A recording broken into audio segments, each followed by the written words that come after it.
The hills surrounding Florence, Italy, unfold like a poetic symphony of nature, painting a canvas of unparalleled beauty and romance.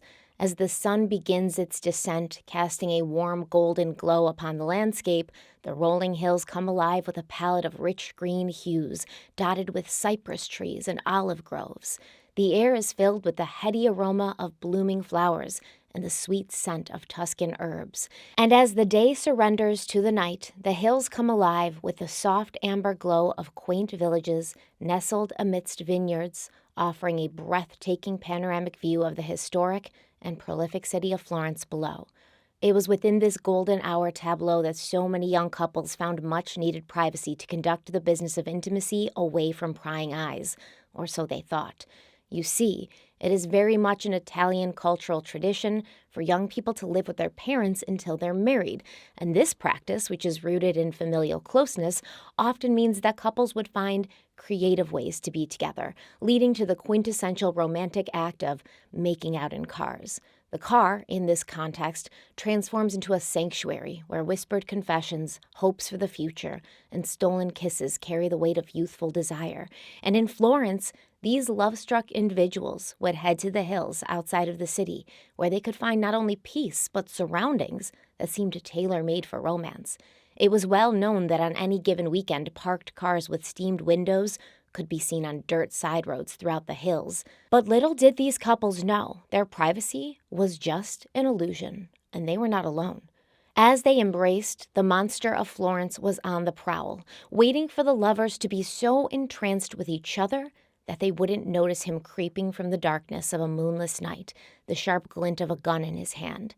This still-at-large serial killer is believed to have killed 8 couples in Florence between 1968 and 1985. And although the Italian authorities have consulted with law enforcement agencies and criminal experts from all over the world, the monster has never been identified, and the murders remain unsolved to this day. The investigation would become the longest and most expensive in Italian history, spanning over 40 years and involving multiple arrests, only to have the suspects released when the monster struck again. The monster of Florence has intrigued investigators and criminologists for decades because it is the only crime case of its type in the history of criminology. And over these next few videos, we're going to talk all about it. We are going to walk through it until you are all experts on the monster of Florence. Now, when I tell you that these combined cases had me gasping out loud in shock and disbelief from time to time, it is no exaggeration.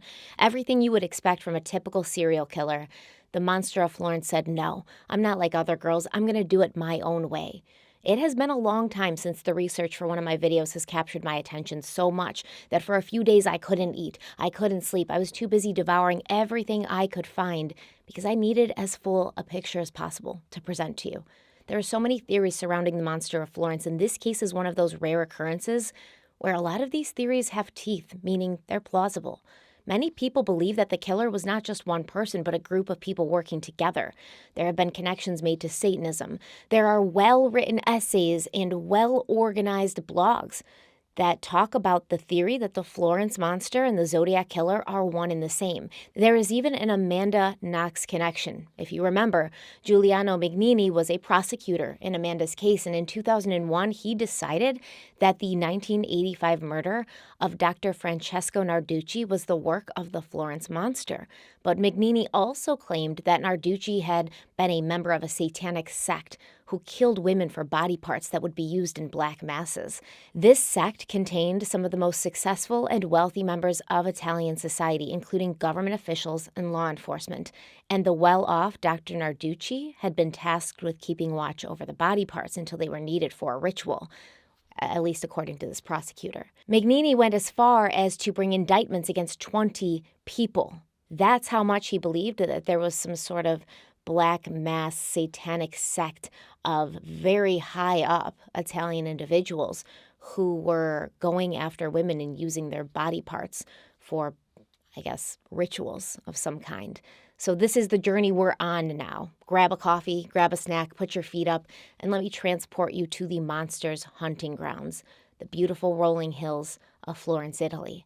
But first, a word from the sponsor of today's video, PDS Debt. Life is hard enough without being in debt, and so many of us carry debt from various sources. And let's be honest, I know personally I can attest to this, it can really add a lot of stress to your days. I remember years where every single morning I woke up and had 30 seconds of peace before I remembered how much I was being crushed by medical bills and credit card debt. Well, PDS Debt is an innovative one-stop shop to guide you on your journey to freedom from debt. PDS offers multiple programs and solutions tailored to your specific needs, budget, and future financial goals. PDS Debt has customized options for anyone struggling with credit cards, personal loans, collections, or medical bills. If you're making payments every month on your debt and your balances aren't going down, this program is for you. PDS Debt provides options that consolidate your debt into one low monthly payment. And everyone with $10,000 or more in eligible debt qualifies, and there's no minimum credit score required. Both bad and fair credit are accepted. You can save thousands in interest and fees and pay off your debt in a fraction of the time with PDS Debt. Getting started is always the hardest part, but with PDS Debt, it's easy. They're offering a free debt analysis, and it only takes 30 seconds. So head over to pdsdebt.com/Harlowe to get your free debt assessment today. Start reducing your debt and your stress with PDS Debt. Once again, go to pdsdebt.com/Harlowe to get your free debt assessment today. And if you are in a situation like I've described, I highly suggest you check this out, because being in debt can really be an isolating experience. You can feel like you're completely alone. So it's really nice to have a partner, somebody to lay everything out for you, tell you what to do, help you get started, and support you along the way. And that is PDS Debt. So I want to thank PDS Debt so much for sponsoring today's video, and let's dive in. A few notes before we dive into today's video. First of all, this is a case, many cases combined together. They're crazy, you're gonna see. This comes out of Italy, Florence specifically. And I didn't have a lot of trouble with the Italian names. I do have, a father who speaks Italian. And so I grew up kind of hearing the language being spoken amongst my relatives. Although I do not speak it, I hear it and I understand a lot of it. But the places in Italy, specifically Florence, were more difficult for me. And I know I'm pronouncing some of them incorrectly because when I say them, they sound ugly. And no Italian word has ever sounded ugly to me in my life. So I know I'm saying them incorrectly. So I've written down some phonetic pronunciations so that I can do as well as possible. I can be as correct as possible. Secondly, much of the research that I found about this case was in Italian. I would say 65% of it. So I did use translation apps, and hopefully all of the translation apps were accurate. But I will say that this is one of those cases where you can read 5 different retellings of the same incident in amongst these cases, and you would see 5 different variations of what happened. So I've really focused on the Italian research and on the Italian reporting because I think that's probably the most accurate, considering these cases happened in Florence, Italy. And there's a YouTube channel that I heavily relied on. I will link it in the description box, but this man has done a ton of research and a ton of work into the Florence monster cases. And yes, he speaks Italian, but luckily he's also an angel and he has put subtitles in English, which was hard for my ADHD because I'm used to listening to things and also like doing something else with my hands and my eyes while I listen, and that's how I absorb things properly, but I could not do that because of the subtitles. I had to watch the whole time, and I watched hours and hours and hours of his videos, and I want to say a big thank you to him, and I will link his channel in the description box. So, yes, I'm very excited to talk to you about this case, but if you're one of those people that likes to keep track of things and likes to make connections, I suggest a notebook for note-taking while you're listening to this case or watching it. So let's dive in and start talking about the Monster of Florence or the Florence Monster. These 2 names can be used interchangeably, and I will do so throughout the course of these next several videos when we're talking about Italy's most prolific and mysterious serial killer. Actually, the Florence Monster might be one of the most mysterious and prolific serial killers in the entire world, if you think about it, right up there with the Zodiac Killer. And like I mentioned briefly, many people think they are one and the same and have done research and put together, charts and basically timetables to show how the Zodiac Killer and the Florence Monster could be the same person and how they could have traveled, because these crimes did not happen at the same time in two different places. So the same person could have been responsible, or the same group of people, which, like, I'm getting ahead of myself, but because these theories kind of carry some weight, and when I looked at them, they kind of made sense. Oh, and lastly, before I dive in, we don't know, obviously, if the Florence Monster is a man or a woman or one person or a group of people, but just for the sake of telling the story, I'm going to refer to the Florence Monster as a he.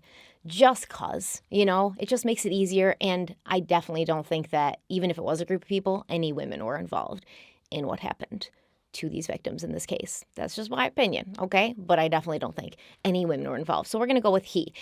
What I want to tell you about the Florence Monster is that he was consistent when he killed. So consistent that the police were able to identify all of his crimes over the span of decades simply because of the weapons and the method of attack used. 8 couples were attacked and brutally murdered. And this always happened on either a weekend evening or a night when there was a holiday or a national day off following, like a President's Day or something in the United States where nobody has to go to school or work the next day, something like that. So either a weekend or a holiday when nobody had to work or go to school the next day. The attacks usually happened on moonless nights or nights where there was a lot of cloud cover. So it was very overcast, so you couldn't really see the moon. So the moon wasn't shining any light down on the people below. The Florence Monster would basically watch these cars where these couples were inside, and he would wait for his target couple to engage in intimacy, which often involved the shedding of clothing.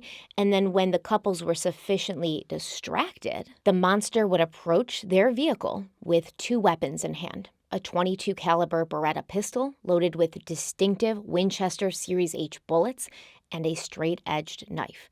Now, typically, the gun would be used on the man sitting in the driver's seat to incapacitate and kill him, and then the monster would focus on the woman, taking her life, and then sometimes using the blade to mutilate her body or to remove something from her body. Now, there doesn't seem to be a clear motive for why the Florence Monster killed. The couples were not robbed. Their wallets, purses, watches, everything were still left in the car. None of them were sexually assaulted, and there does not seem to be anything connecting the 16 victims, so it doesn't appear the murders were fueled by some personal vendetta.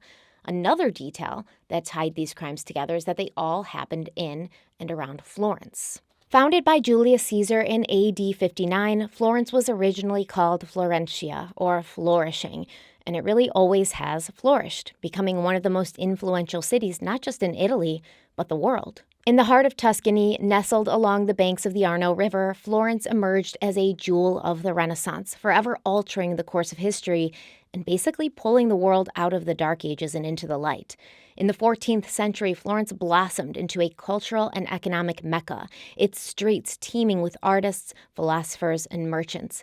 The Medicis were an Italian banking family and a political dynasty that first started gathering power in Florence during the first half of the 15th century, eventually funding the Medici Bank, the largest in Europe during that time. I feel like saying those 3 sentences about the Medici family is so disrespectful to them and doesn't even come anywhere close to doing justice to how influential that family was, not just in Italy, but throughout Europe. If you ever want a history video about the Medici family, please let me know. I would be happy to do it. It would be my pleasure and my honor. But the Medici family wasn't just into money and power. They were also huge patrons of the arts, and they played a pivotal role in the Renaissance, supporting luminaries like Leonardo da Vinci, Michelangelo, and Botticelli, whose masterpieces adorned the city's palaces and churches. Florence would become a crucible of ideas, with visionaries like Galileo and Machiavelli challenging conventional wisdom.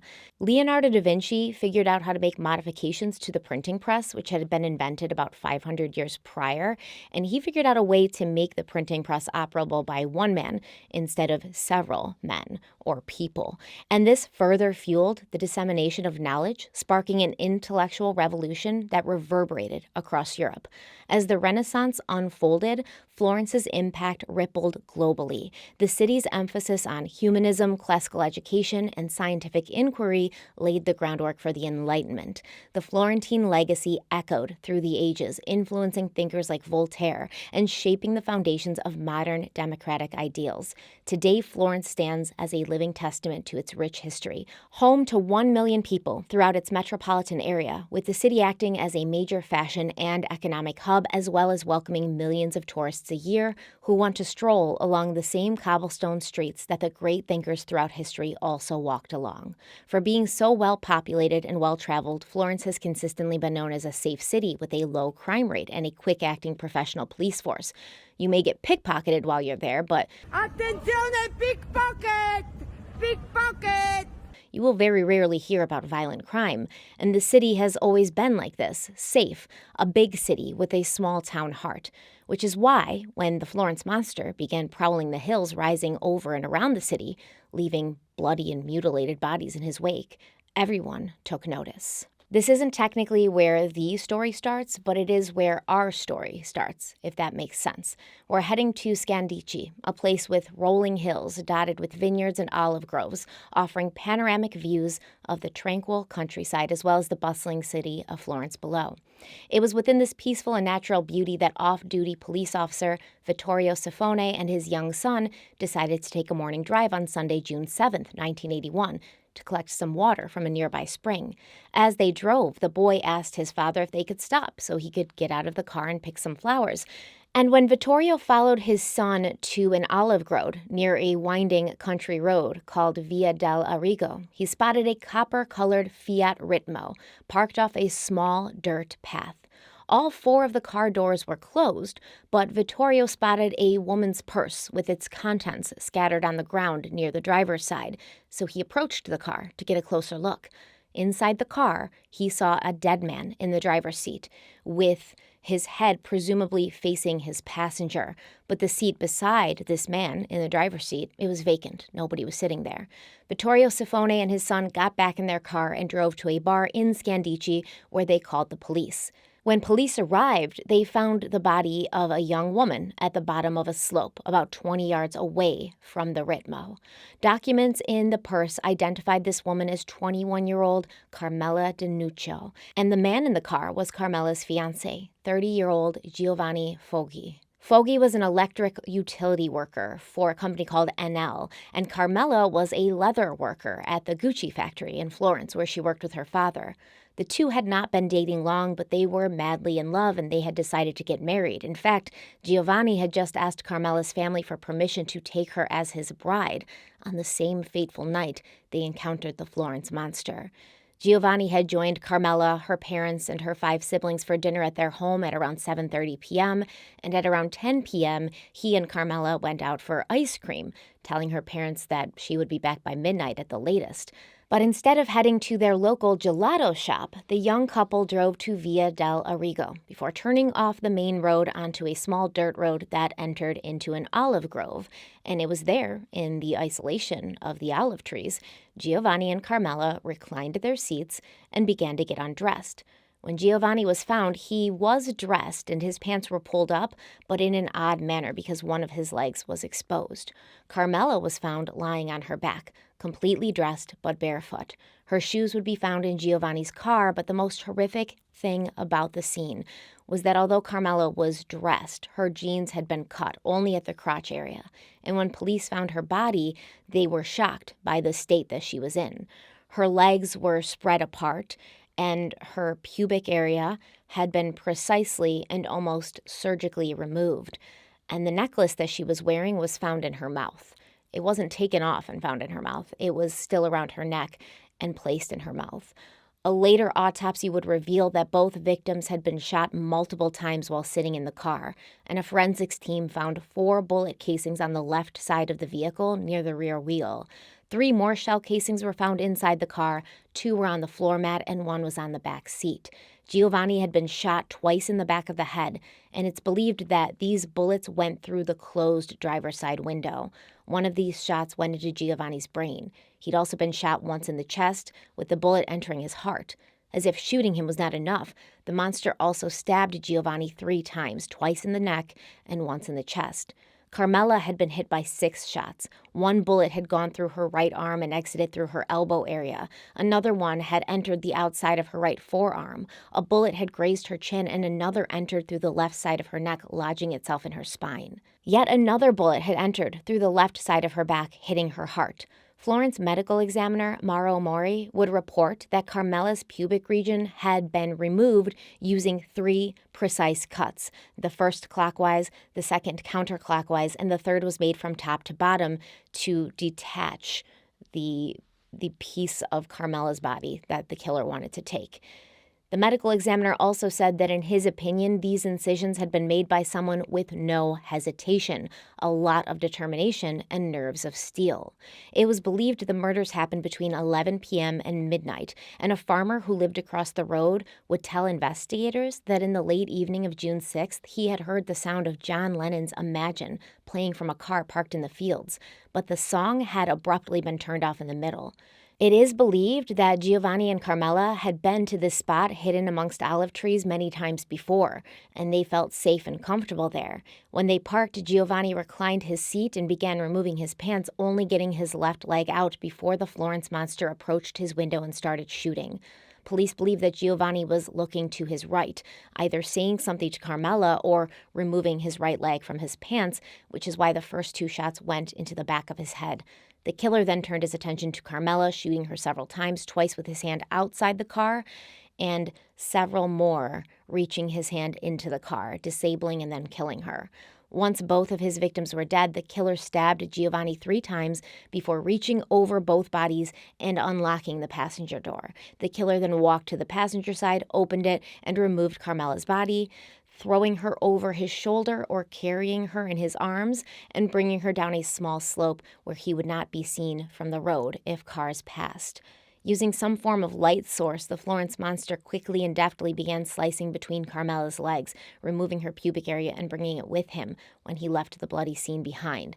That's basically what people think happened in this scene. That's the scene reconstruction based on the location the bullets were fired from, because they found shell casings at this location, based on the trajectory of the bullet, based on how these bodies were found. That's what law enforcement believes happened. But there's many people who don't agree or say that it could mean something else.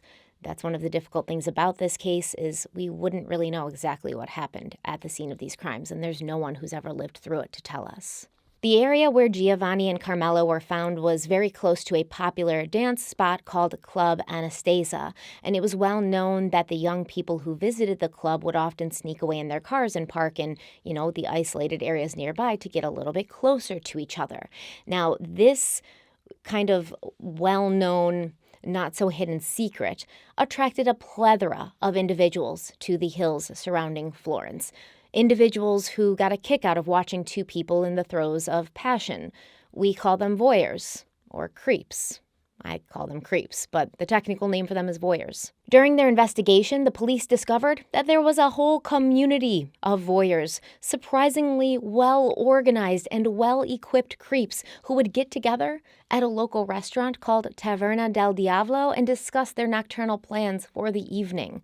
This is crazy, by the way. This part, like I'm saying, every time I'm looking at this case and it seems like straightforward, something comes in to just twist it up for me. And this whole organized community of voyeurs who literally met to talk to each other about, well, where are you going to post up today? Where are you going to be in the hills? What kind of couples are you hoping for? Don't impede on my territory. I'm going to be in this location. They had maps, notebooks. They had maps that they would lay out on the tables and circle the places they were going to be posted up, watching people have sex in their cars so that the other voyeurs would know not to go into those areas, like some kind of weird military operation. So there's a book, it's called The Monster of Florence, and it was authored by crime writer Douglas Preston and Italian reporter Mario Spezzi. And in that book, we learn that, quote, investigators discovered that dozens of voyeurs prowled the countryside spying on these couples. Some carried sophisticated electronic equipment, including parabolic and suction cup microphones, tape recorders, and night vision cameras. They had divided the hills into zones of operation, each managed by a group or tribe who controlled the best posts for vicarious sex watching. Some posts were highly sought after, either because they allowed for very close observation or because they were where the good cars were most commonly found. A good car could also be a source of money, and sometimes good cars were bought and sold on the spot, in which one man would retire with a fistful of cash, ceding his post to another to watch the finish. End quote. They had walkie-talkies, guys. Walkie-talkies where they would talk to each other and put up bids, auction off these good cars, which basically meant the couple inside the car were attractive, good looking enough to be considered a good car. Now, there was apparently another sort of rival group of people who would go into the hills, not to watch the couples, but to watch the voyeurs themselves. And the motive here was that these voyeur watching people hoped to catch the creeps in the act. And then they would write down the voyeur's license plate numbers. They would snap photos of them that they could then use to blackmail the voyeurs. And the book said, a voyeur would go out on a Saturday night and watch a couple in their car. And then the next morning, he would often get a call from someone who was like, I saw you last night. And if you don't give me this much money, I'm going to expose your activities to your families and your friends and your employers, so that's why the voyeur watchers were out there, which is very industrious if you think about it. I do have respect for an entrepreneur. I do. So it was through one of these voyeur watching individuals that police were given the name of Enzo Spalletti, a voyeur who had allegedly staked claim to the area of Via del Arrigo on the Saturday night that Giovanni and Carmela were attacked and murdered. On June 11th, Pietro Battau at police headquarters in Florence received an anonymous call from a person claiming that they had seen Spalletti's red Taurus at the location of the murders around the time that the murders were believed to have taken place. And not only did this caller have the description of the car, but they had jotted down Enzo's license plate as well. Enzo Spalletti was a creep, yes, but he was also a married father of 3 who lived in the small village of Torbone, about 6 miles from the scene of the crime. During the day, Enzo drove an ambulance, and at night, he was a peeping Tom, and this seemed to be something that everyone in his town knew about him, including his wife, Carla. On June 12th, police officers paid a visit to Enzo Spalletti at his workplace. They also went to his home to question his wife, Carla, and Carla told the police that she knew about her husband's extracurricular activities, but he had promised he would stop. She also said that there was no way Enzo could have murdered someone because he was very scared of blood, to the point where it had negatively affected his job driving an ambulance because he would refuse to get out of his vehicle at particularly bloody accident sites, which is exactly what I thought when she said he was deathly afraid of blood. I was like, an ambulance driver probably isn't the best job for you, but... However, Carla also made some incriminating statements against her husband. I don't think she did this willingly. I think she was just being honest. But Carla said that on the night of June 6th, she'd gone to sleep at 2 a.m., but Enzo wasn't home yet. She also stated that her husband had told her about Giovanni and Carmela's deaths at 9:30 a.m. on Sunday morning, and this was a full hour before the bodies were even discovered. Now, at the police station, Enzo Spalletti started off on the wrong foot by lying about everything, which made him look even more suspicious. He claimed that he had not been spying on couples in the hills that night. He was like, I never do that. How dare you? How dare you say that about me? Do I seem like the type of person who would partake in those kind of activities? That's not what Enzo did that night. No, instead, he said he had gone to Florence and he picked up a sex worker who was wearing a short red dress. And then Enzo said he drove this sex worker quite a distance to the woods near the murder scene, where they then had sex, and then he brought her back to where he had found her, and this was how he explained the presence of his car near Via del Arrigo. Now, the police weren't buying this, right, because Enzo didn't know her name, he didn't know anything about her, just that she had been in Florence, and he had picked her up, and she was wearing a red dress. But the police found it hard to believe that any woman, sex worker or not, would get in a car with a man and be driven that far away from Florence into the hills around Florence. that would scare anybody, and she probably wouldn't be, willing to do it. And on top of that, nothing else about Enzo's story really added up. Like, he said he'd been home by midnight, but his wife said that he wasn't home when she went to sleep at 2 a.m. And so after sticking to this story for 6 hours, Enzo finally admitted, yes, he was a creepy peeping Tom, and he told police that, yes, he had seen Giovanni's copper Fiat Ritmo. Enzo said that this car was well known to he and his voyeuristic brethren.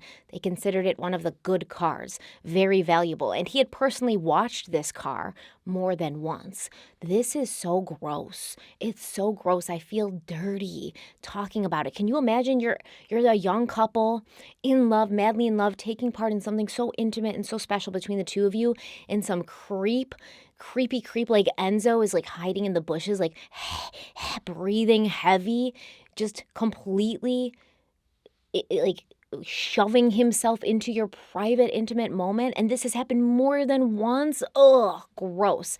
However, that night that Giovanni and Carmela died, Enzo Spalletti said he was not the only creep hiding in the dark. He'd been with a buddy of his, fellow voyeur Fosco Fabri. Police questioned Fabri, who confirmed that he had seen Enzo that night.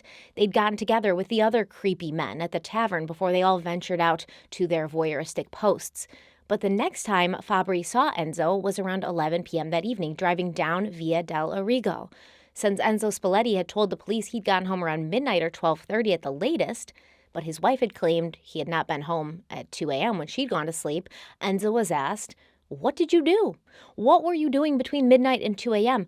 But he had no answer. He couldn't give an answer.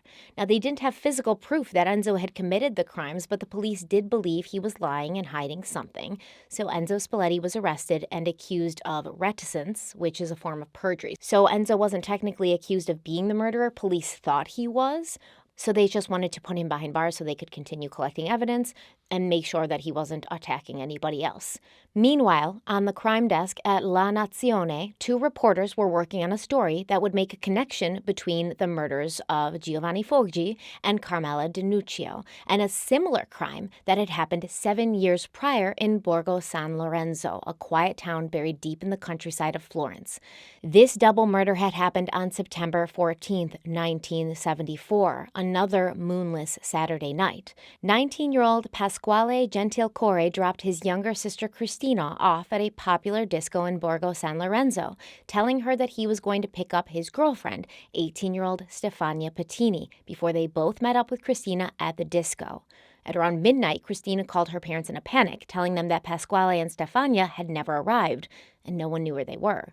The next morning, the parents of both missing teens went to the police station and reported that neither had returned home and that Pasquale was driving his father's blue Fiat 127. Officer Michel Falcone took this report, and he also took another report not long after, when a farmer named Pietro Landi was crossing a field in Fontine di Rabata, and he had stumbled upon an abandoned car accompanied by the bodies of 2 dead teenagers. Falcone immediately went to the location that the farmer had given and found Pasquale's father's blue Fiat, along with a shockingly violent scene, the likes of which this sleepy and safe area had never seen. Like the Scandi murders, Giovanni was found inside the car, and Stefania was found outside of the car. Giovanni was dressed only in bloody underwear, and his head and shoulders were leaning into the driver's side door and window, which was broken from a bullet being shot through it. The front of the car was facing the paved road, and at the back of the car, Stefania's body was found lying on her back with her legs spread and her arms also spread, but positioned upwards. She was completely naked, and it appeared that her killer had ripped her underwear off her body. The torn garment was found lying nearby. Stefania's body was covered in knife wounds, and while a few of these wounds on her chest were deep and serious, about 100 of them were just tiny pricks made with the tip of a knife in an elaborate design surrounding her breasts and pubic area. The most shocking detail of all, though, was a dried grapevine, which the killer had penetrated her with. Stefania's purse was found in a nearby field, its contents scattered on the ground, and many mistakes were made by police and the forensics team in both this investigation as well as the Scandi investigation.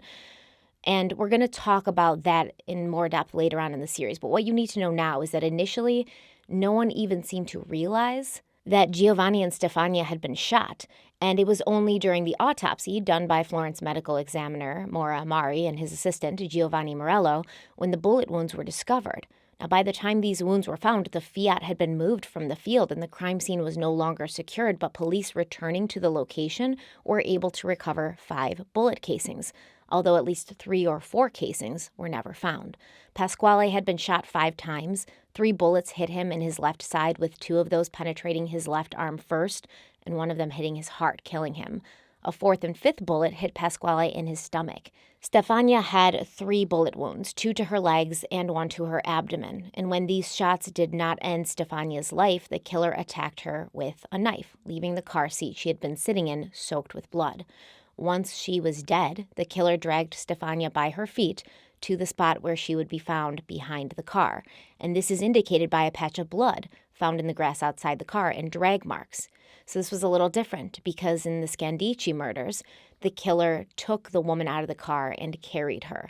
But in this murder, which technically, based on the timeline, would have happened before the Scandi murders, the killer dragged her out of the car. Now, because of poor investigation, an accurate reconstruction of the scene was not able to be done, and we can only speculate on what position the 2 lovers were in when they were targeted by the Florence monster. In October of that year, the prosecutor, Vittorio Lacava, released a report, and this report was done by a man named Colonel Innocenzo Zutini, who claimed he believed both Stefania and Giovanni had been in the passenger seat with Giovanni on top of Stefania. And while they were in that position, they'd been surprised by their killer, who opened the passenger side door and started shooting. I definitely don't think that this reconstruction is accurate, considering, have you ever tried to be intimate in a car with the woman laying down in a seat and the man above her? I mean, you would have to have a lot of space. I don't know about the car itself. It's a Fiat, so it's a sports car. Not a ton of legroom, right? But I'm just saying. I don't know how tall Giovanni was, but it's a little difficult. It's not the ideal position for car intimacy. Let me just say that. So other reconstructions placed Giovanni in the driver's seat and Stefania in the passenger seat, with her seat completely reclined back. Now, in this scenario, the shots would have been fired through the driver's side window, with the first 2 hitting Pasquale and then penetrating the seat behind him. It looks like Pasquale tried to escape through the passenger side door, but the killer kept firing. Some of these bullets either went through Pasquale or missed him altogether and hit Stefania in the legs because Pasquale was now leaning on top of her. Although we may not know exactly what happened, we know that the couple often went together to the specific place where they would be killed, and 2 people passing by later reported to the police that they'd heard what sounded like gunshots at around 11:45 that night, which is when it believed the murders happened. Now, some background on the couple is that Pasquale and Stefania had been seeing each other for a few years. They planned on getting married, but in the recent months, they'd been having some issues. In the spring of 1974, Stefania seems to have had a fling or a flirtation with another man, an older man, and this had caused Pasquale, rightly so, to become upset and jealous. He was afraid he would lose her to someone else. And then over the summer, Stefania went with her cousins on a trip to Rimini, and her boyfriend, he was so worried about this that he also traveled to Rimini to try and talk to her and basically make sure she wasn't doing anything or seeing anyone on her little, vacation that might threaten their relationship. Now, this, of course, caused an argument. We can imagine how it went down. Stefania felt that it was out of line for Pasquale to blindside her on her vacation with friends and family. She thought he was being controlling, overly jealous. He wasn't giving her space and freedom. Pasquale felt that Stefania should understand his concern. They fought, and afterwards they decided to take a break, to have some space, and they agreed to only see each other once a week on Saturday. This would hopefully give them both the time and perspective to figure out if they actually wanted to move forward in their relationship. Now, it's likely that Stefania and Pasquale had been arguing in the car for a while before they decided to, start making up, because at the scene of the crime, balled up tissues were found in Stefania's shoes, suggesting that maybe the couple had parked in this isolated area they had been to so many times before to talk and try to work out their problems. And since Pasquale had to be back in town to pick up his sister by midnight, maybe they got sick of talking it out and they decided to try to physically connect and reconnect before Pasquale had to go. Now, it's believed that the monster of Florence remained concealed in the trees not far from their vehicle, close enough that he would have been able to see the couple in their car and maybe even hear them arguing for almost an entire 2 hours based on the timeline. The monster of Florence waited for Stefania and Pasquale to finish their arguments. He waited for them to begin undressing. He waited for them to get closer to each other, and then he struck. Not when they were distracted by anger, but when they were distracted by passion, and dare I say it, love. And it's an interesting question to ponder. Why did the killer wait so long in this specific double murder to attack? Why did he risk the couple leaving or someone else showing up and spoiling all of his well-laid plans? Was it something about his victims embracing each other, being physically intimate with each other? Is that what triggered him? Is that what he was waiting for? Or was he just not certain that an argument would provide as much distraction as sex? Now, obviously, at this time, law enforcement in the area were not immediately jumping to the theory that a serial killer had committed this crime because this was the first one, technically, even though in our story it's going to turn out not to be the first one. The police, they believed it was a one-off situation, and they pursued several routes of investigation based on that belief. They looked into the guy that Stefania had been seeing, that Pasquale was jealous of. They looked into Pasquale's father because he'd been involved in a second-degree murder case in his hometown in southern Italy many years before, and the police wondered if the murders may have been some kind of retribution for that. But they found no evidence of anything, and they questioned a bunch of people. They questioned some voyeurs. There's voyeurs here, too. They questioned a guy who said he was like a medium, a psychic. He lived in the hills. They questioned a bunch of people, and it led nowhere. So let's talk about how the media and the police in Florence put two and two together after the shocking murders of Giovanni Foggi and Carmela Denuccio in Scandi. Once the La Nazione crime reporter brought up the similarities between the two cases, the one in Borgo San Lorenzo and the ones in Scandi, the Florence police recovered the 5 shell casings that had been collected in the Borgo San Lorenzo murders and compared them to the casings recovered at the scene of the Scandi murders. And they determined that the same gun had been used in both cases, a Beretta .22 caliber pistol loaded with Winchester Series H bullets. And when I say it was the same gun, I don't mean it was the same type of gun. I mean, it was the exact same gun. And they were able to prove this because the monster's Beretta had a defective firing pin, and this left a distinctive mark on the shell casings, like a fingerprint. So not only would the monster continue to use this gun in his crimes, even after the connection was put together between Scandi and Borgo San Lorenzo, but the weapon has never been found to this day. We're going to get more in depth about this weapon specifically and the Winchester bullets used in it, but for now, this was enough to let law enforcement know that without a doubt, the same person had been responsible for both double murders. And for a few months, they thought they had solved both cases, having arrested Enzo Spalletti, the ambulance driver / professional voyeur, who'd been in the area of the Scandi murders and who didn't have a solid alibi for the time that Giovanni and Carmela were killed. But then, in October of 1981, while Spalletti was still behind bars, the Florence monster struck again, this time in the town of Calenzano, 7 miles northwest of Florence. 24-year-old Susanna Cambi lived in Florence with her sisters, her mother, and her aunt, and she worked as a telephone operator in Prato, where her fiancé, 26-year-old Stefano Baldi, also worked in a wool mill. Now, it's a sad story because Stefano had made the decision to drop out of medical school and get a job when his father had passed away 2 years prior so that he could take care of his widowed mother. And Stefano and Susanna had been engaged for 7 years. They were planning to get married and move into an apartment that they were renovating the following spring. October 22nd, 1981 was a Saturday evening, and the couple had dinner with Stefano's mother in Calenzano, where Stefano and his mother lived, before leaving in Stefano's black VW Golf to bring Susanna home to Florence around 10:30 p.m. At 11 p.m., the car was seen parked outside of the apartment that the couple were renovating. This was the apartment they were going to move into after they were married, and they were renovating it, and so they wanted to check it out. But the next morning, this same car would be found abandoned about 2 miles from Stefano's house in the Bartolone fields. Now, the couple appeared to have been driving on Via de Prati when they took a turn onto a dirt road that led into the fields. And they went down this dirt road about 65 yards before parking with the front of the car facing Via de Prati, the main road. This put the driver's side of the car positioned towards an open area of fields, whereas the passenger side of the car was pressed pretty tightly into an area of thick vegetation and trees. So basically, the passenger door, you wouldn't have been able to open it because there was so much solid vegetation and trees right next to the passenger door.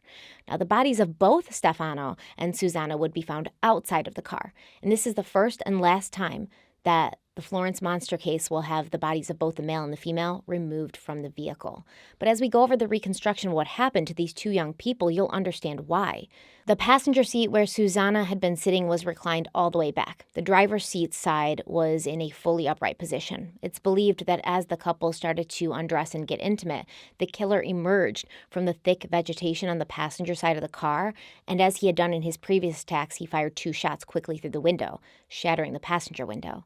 Officials theorized that as the killer approached, Stefano had seen him and turned his head towards the passenger window, alerting Susanna to the danger, which caused Susanna to turn towards the window and lift her right hand in a defensive gesture. The first bullet that shattered the glass of the window hit Stefano in his nose, but since the window had slowed it down, slowing like how fast it was going, the bullet didn't go straight through. Instead, it lodged itself into his jaw. The second bullet struck Stefano in the left side of his chest, but it sort of grazed him, going in and out just under his skin. One of these 2 bullets went through the thumb of Susanna's raised right hand. Authorities believe that at this time, after firing these first couple of shots, the killer took a few moments to get his bearings and assess the situation. And Stefano took advantage of this pause in the shooting to try and escape. So he managed to open the driver's side door, but the killer fired again, hitting Stefano in his back and causing him to collapse into the partially open car door, which then forced the car door open the rest of the way when the dead weight of his body hit it, and this led to the top portion of Stefano's body to sort of spill out of the car. Now, he remained in this position, torso facing upwards, half in and half out of the car, while the killer turned his attention back to Susanna, who had made a move towards the now open driver's door. The killer fired again, hitting Susanna's left arm, but the bullet went right through her arm and lodged itself into the left side of her body, causing her to fall back into her seat. As her body was falling back, the killer fired again, striking Susanna in the back between her spine and the right side of her body. As Susanna lay in the passenger seat unable to move, the killer fired again at close range, but with his hand and the gun outside of the car. This shot went right through Susanna's right arm and into her chest. The killer then placed his hand into the vehicle, took aim, and fired into Susanna's heart, killing her. Now, we know that these final 2 shots were at very close range because soot was found on Susanna's clothing, and additionally, 6 shell casings were found outside of the car on the ground near the passenger side front wheel, while 1 was found on the passenger side floor mat. And basically, the passenger side window was shattered, the driver's side window was not. So at this time, Stefano was still alive, but barely. So the killer walked around to the driver's side of the car and fired a bullet into Stefano's heart, killing him. It is believed that both Susanna and Stefano's bodies were found outside of the car because the killer wanted and needed to get to Susanna, but since her side of the car was so close to the thick vegetation, he wouldn't have been able to open her door fully, so he knew he needed to get her out of the driver's side door. However, Stefano's body was in the way. So just to make sure that Stefano was really dead, the killer positioned himself between the open driver's door and the body of Stefano, with Stefano's face pointed towards the killer. And then the killer then stabbed Stefano 4 times in the back before pulling him from the car and dragging him into a little ditch across the dirt path and throwing his body down into the ditch. Stefano was found lying on his side about 3 yards away from the car. He was wearing a shirt and pants, but the pants were only pulled up on his left leg. Very similar to Scandi. On his left foot, he was still wearing a boot, and his right boot would be found in the car. It's believed that the killer placed Stefano in this shallow ditch to conceal the body from any passing cars at the main road, which was just 60 yards away, because the monster wasn't done yet, right? He still had to do his work on Susanna. So after throwing Stefano in the ditch to hide him, the monster returned to the car for Susanna Cambi's body, but he did not drag her. Like the case of Carmela Di Nuccio, Susanna was carried, possibly even thrown over the killer's shoulder. As she was pulled from the car, Susanna's watch and one of her earrings fell off. They'd be found later by police in the grass outside the driver's door.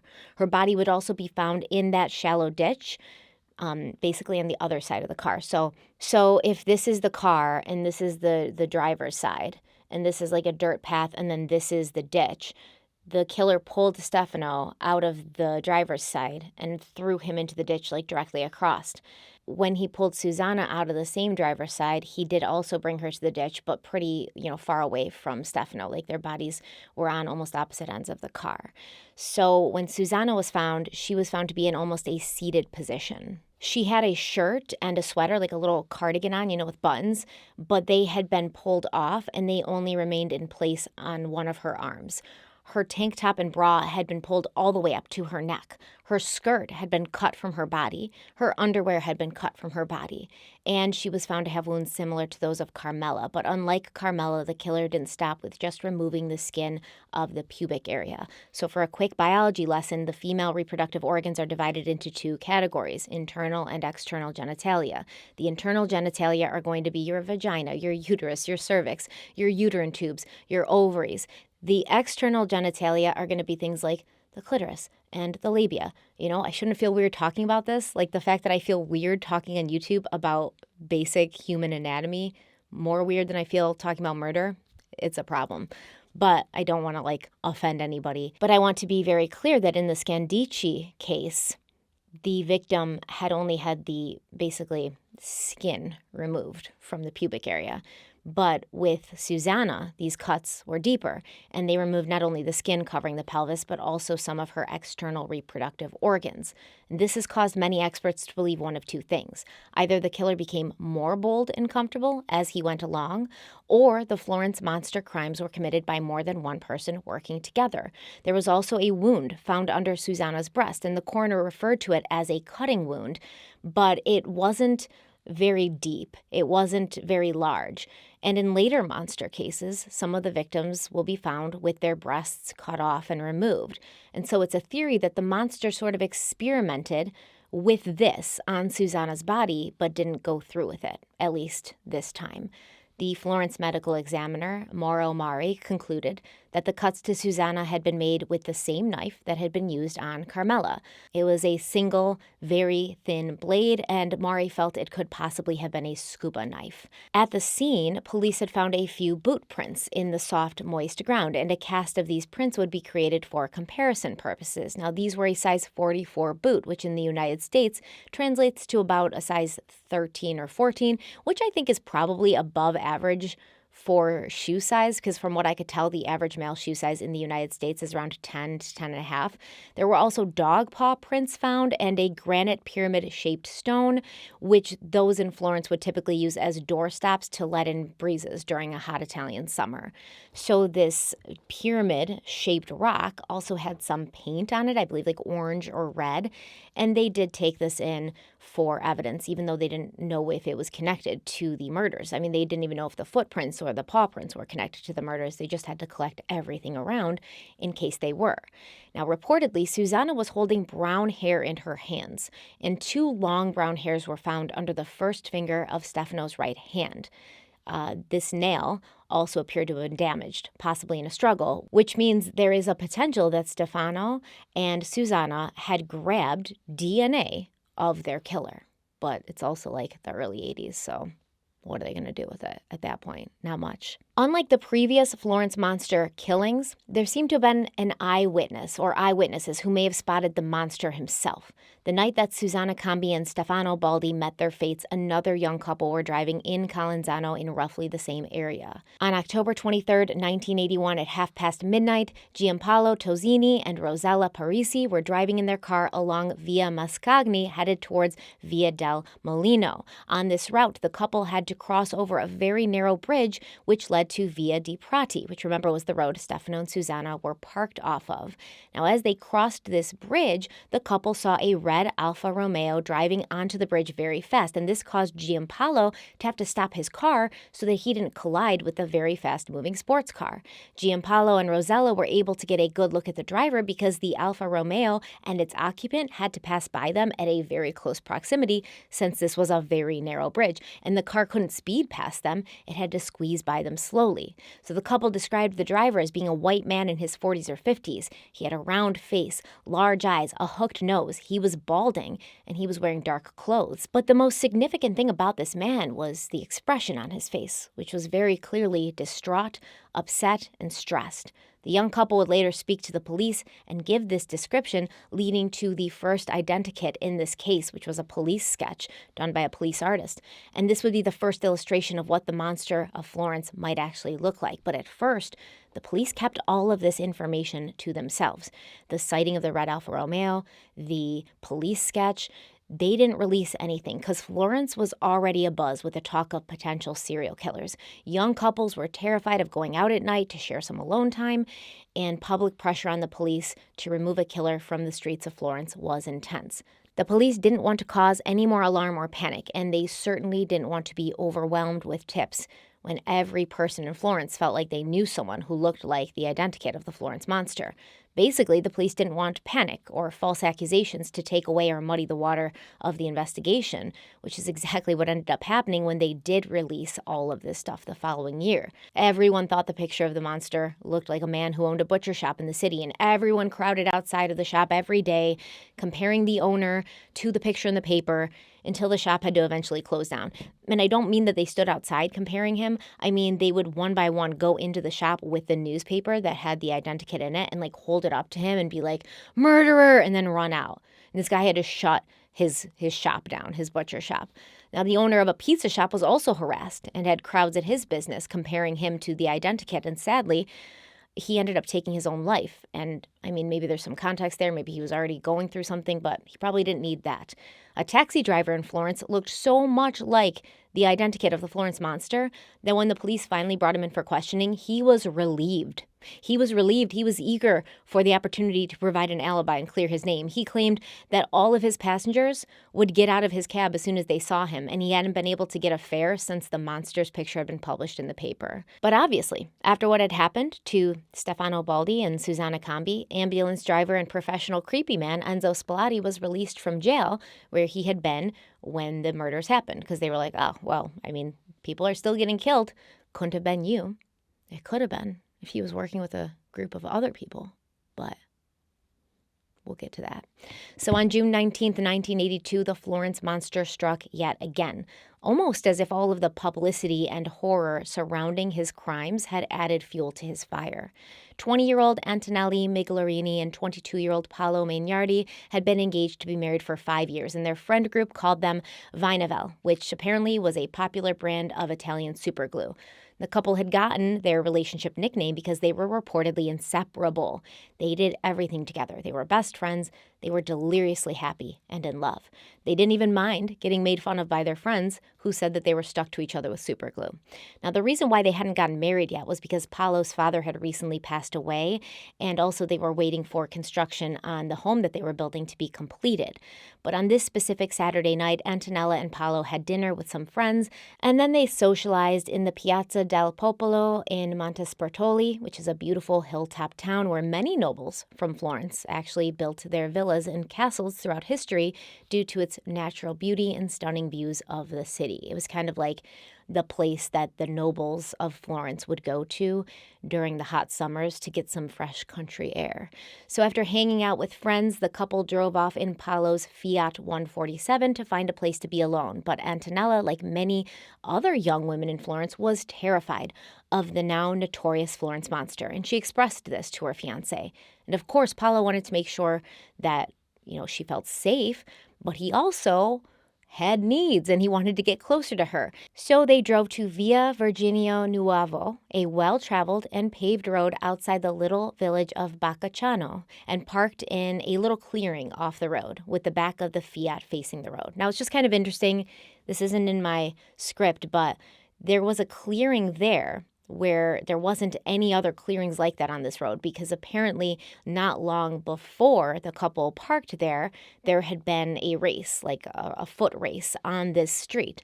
And so they had kind of cleared out this area to put the judge's table, and the finish line was right there. So you can see in some of these police pictures that there's a red line drawn in paint across the street. That's where the finish line was, and that's exactly where that little clearing in the woods and like the foliage off the road was created. and they believe they put a judge's table there, and they had like a refreshment stand and just an observer's spot for people to stand and watch the race.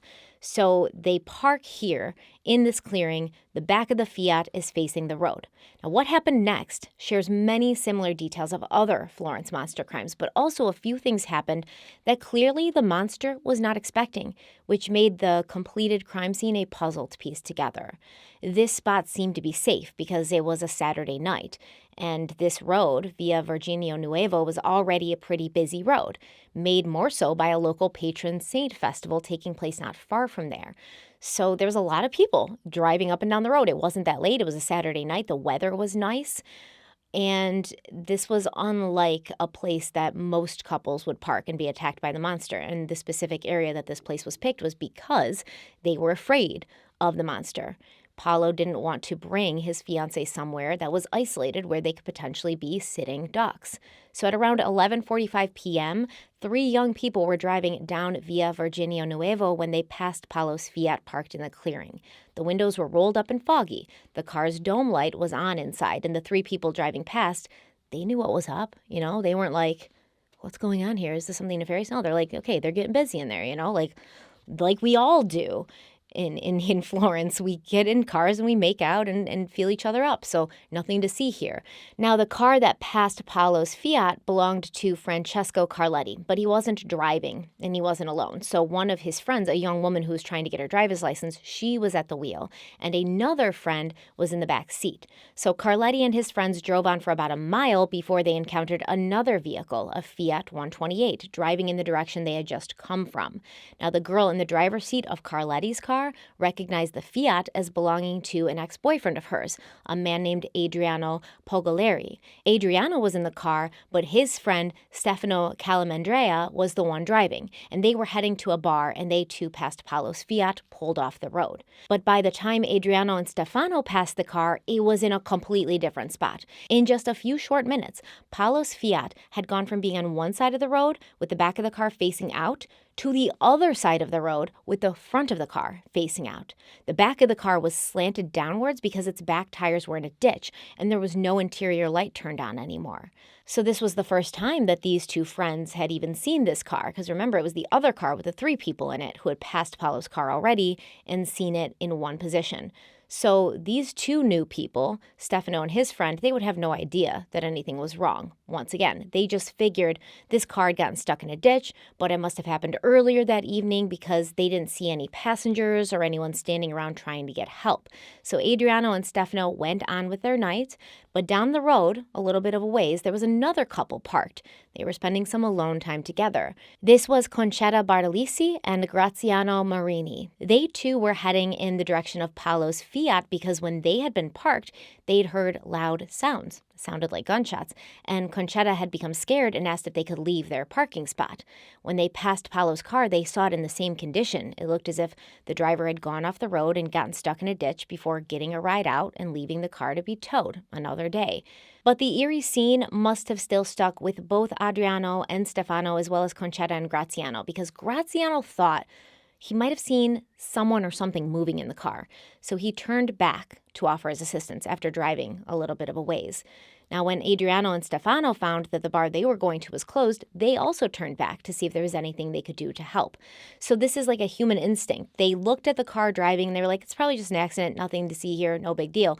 But as they go about their nights, all of these people feel something's wrong about this scene. So both sets of helpful citizens arrived back at Paolo's Fiat 147 almost at the exact same time. And in the glow of their headlights, the scene suddenly seemed less benign. The Fiat had a bullet hole right through the windshield, and they could see the bodies of 2 people in the vehicle, a man in the driver's seat and a woman in the back seat. All 4 of the people who returned to help were obviously terrified because Florence Monster News is all over the papers, right? They're terrified. They know what's happening here, so they run away to go get help. They freaked out and took off to get the authorities. The ambulance arrived about 25 minutes later, and first responders discovered that although Antonello was dead, Paolo was still alive, but barely. Now, the strange thing is when police questioned the 4 people who had discovered the crime scene, they said that Paolo was in the front seat. But when the paramedics arrived, these paramedics stated that they found Paolo in the back seat. So what is believed to have happened is as follows. And once again, with this case, like so many others in the Monster of Florence case layout, there's several different beliefs of what happened and several different recreations of the crime scene. What I'm going to share to you, to me, seems to be the most plausible given the evidence. So the Fiat was originally in that small clearing where Francesco Carlotti and his friends saw it when they passed at about 1:45. In that location, police found 3 bullet casings near the driver's side, and near these shell casings was shattered glass from the driver's side window. 2 more shell casings were located at the entry of the clearing leading out to the road. So you know how there's like a road, like a little dirt path or a clearing, and then it widens out as you get closer to the road. So they found 2 more shell casings right there at that entry, almost as if like on the perimeter. On the other side of the road where the Fiat eventually ended up, 3 more shell casings were found on the main road at the front of the car. A final shell casing was located inside the car on the back floor mat. Now, based on the couple's wounds and where the shell casings were found, the authorities have been able to roughly recreate what happened that unseasonably cool summer night. Antonella had 2 bullet wounds. A bullet or bullet fragment had entered the skin of her forehead and exited out. Another bullet entered directly into her forehead, killing her. A wound to her nose was most likely caused by a bullet fragment or broken glass coming from the window or windshield of the vehicle. Paolo had been shot 4 times, once from behind to his left shoulder and 3 times in various areas of his head and face, but only one was a mortal wound, and that was a bullet to his skull entering from behind his left ear. When help arrived, Paolo was still alive but unconscious in a coma state, and he would never wake up. The following day, Paolo succumbed to his wounds and died, but at the hospital something interesting was found in his hair, a link from a watch band, the same watch that had belonged to his fiancée Antonella, and the watch itself was found in the back seat of the Fiat. This little detail would add to the reconstruction of the crime scene, and they believe what happened is when the monster approached the car, Paolo and Antonella had already finished their intimate moment because a used condom and dirty tissue were found in the vehicle later. This is different than the Florence monster's usual MO because he typically interrupted the couples in the act so that they would be distracted and caught off guard. Now, at the time the killer approached the vehicle, it's believed that Antonella was in the back seat getting dressed and Paolo was in the driver's seat. And it was Paolo who saw the monster in the headlights of his Fiat. You have to remember, at this time, the monster of Florence and his crimes were well known in the area, especially amongst young couples who would find isolated places to fool around. So when Paolo saw a man with a gun walking up to his car, he reacted. He was like, and he saw him. And then this prompted the killer, the monster of Florence, to shoot once through the windshield. In this accepted version of the recreation, the killer continues shooting, striking Antonella twice and Paolo 3 times, but Paolo is still alive, and he throws the car into reverse, ending up stuck in the ditch across the street. The monster then walked across the road, and standing in front of the car, he put a bullet into each of the headlights, extinguishing their light forever. And then he shot Paolo once more. But based on the 3 emergency responders who claimed that Paolo was in the backseat when they arrived, there is another theory, or sort of like an extension of this theory. In 1994, lawyer Nino Falstro claimed that he believed the killer got into the car while both Antonella and Paolo were in the backseat after he shot them. Now, the intention of the Florence monster at this point is to bring the couple somewhere more isolated so that he could carry out his mutilation of Antonella. But something startled the killer, and he's the one who backed into the ditch on the other side of the road. When he could not move the car out of the ditch, he gave up and left, running up a hill behind the Fiat and throwing the car keys into the grass as he went, and they would later be found by crime scene investigators. However, it's possible that both of these theories are a little bit true. Paolo could have been the one who threw the car into reverse and gotten stuck in the ditch as the killer was shooting into the car. With so many other people passing on that main road in their own cars, it's likely the killer felt exposed. And so he kind of stopped at the end of the little clearing where Paolo had been parked, right where the road began, and he shot twice, shooting out the headlights on Paolo's car before he approached the car, which is why those shell casings were found there. And then when he walked across the road, that's when he shot Paolo again. And many people believe that the monster of Florence was still there when the 4 young people returned to the scene to offer their assistance. Because remember, these 4 people saw Paolo in the front seat bleeding, but when the ambulance arrived, he was in the back seat. So it's believed that maybe the monster of Florence moved Paolo from the front seat to the back seat after the 4 helpful people showed up, and the monster tried to get the car out of the ditch before then giving up and running away, which is why he had the car keys in his possession. There's also a theory that maybe Paolo, who was still alive after the killer left, found a way to crawl between the front seats into the back seat where he could die in the arms of his true love. Remember, Paolo and Antonella were inseparable, after all. So there is a theory that Paolo had not been shot in the head until he entered the back seat because the monster hid in the brush and foliage when the 4 helpful people arrived. Either way, this was the most brazen of the Florence monster's attack, and he took a real risk, and he made some real mistakes, the most important of which was leaving Paolo alive. This was a well-traveled road. At least 6 cars had passed while all of this was happening, and many other couples were parked nearby. The monster was not able to do what it's believed he came to do, which was to mutilate and remove something from his female victim.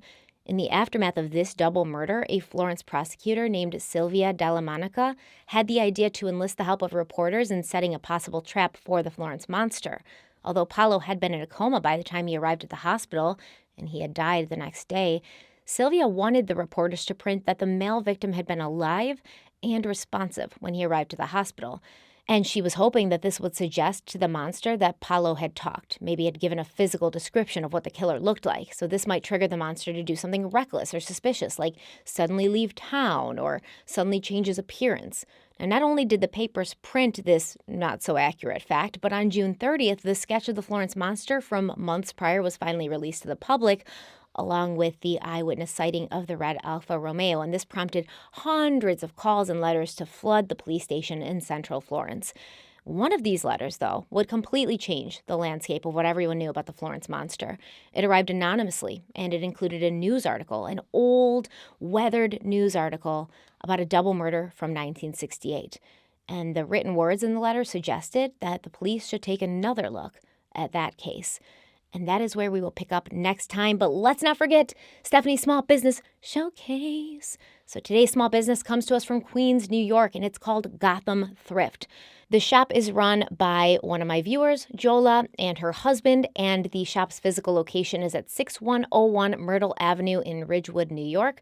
But they also have a large eBay shop, and they are verified whatnot sellers under Gotham Thrift New York, Gotham Thrift Comics, and Gotham Thrift Finds. Jola says walking into our shop is like visiting a time capsule. You can find current, useful household goods, but you can also get lost in our old photographs, vitrolas, paintings, statues, and jewelry. Over the years, we've also had dozens of films use our space as a backdrop, not to mention the countless stage production teams we've worked with to stage both film and photo shoots. I don't know if anyone knows this about me. This is me talking now, Stephanie.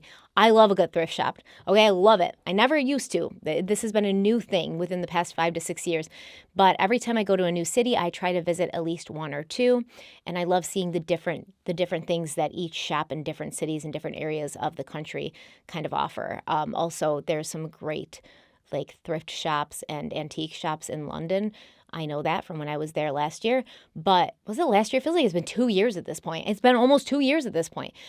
But yeah, I love things from the past. You guys know that about me. And Gotham Thrift seems to be chock full of these things from the past. So scrolling through their Instagram, I found several items I wish I had, like this gorgeous Art Nouveau silver mesh purse. They've got tons of gorgeous vintage jewelry. They have comics. They have furniture. And I didn't see old photos in the pictures, but they say they have those too. And that's what I would be drawn to the most. I don't know why, but I love looking at old photos of people I don't know and creating stories about them. And it's just a very kind of eerie, cool feeling to look at old photographs, especially really old ones, because everybody in them is gone, but it's like they were here once. And one day are people going to be looking at pictures of me and knowing I'm gone, but I was here once? It's kind of cool. So if all of this sounds good to you, give Gotham Thrift a follow on Instagram and check them out on eBay. Or if you're in the New York area, go pay them a visit in person and tell Jola and her husband that they're making it happen. They're really doing it, and we all love and support them. So thank you, everybody, for being here. This is a crazy case. It's just going to get crazier. We're just going to go deeper in, so make sure you stay tuned for all of the following parts. Make sure you liked the video if you liked it. Share it if you think it's worth sharing. Subscribe if you haven't already. Subscribe. Did you just hear my stomach growling? It's not hungry for food. It's hungry for you to subscribe. If you've been here for a while, subscribe. And if you like what you see, subscribe. That's what she said. I heard her. Didn't you hear her? Do I have abs? No, that's a lie. Why does it feel like that? So share, Subscribe. Let me know you're here in the comment section. Tell me what you think about this case. Tell me, have you ever been to Florence? Do you know about the Florence and Monster case? Is it something that's always interested you and you always wanted to know more? Let me know all of the things in the comment section. And until next time, stay kind, stay beautiful, and stay safe. I'll see you very, very soon. Bye.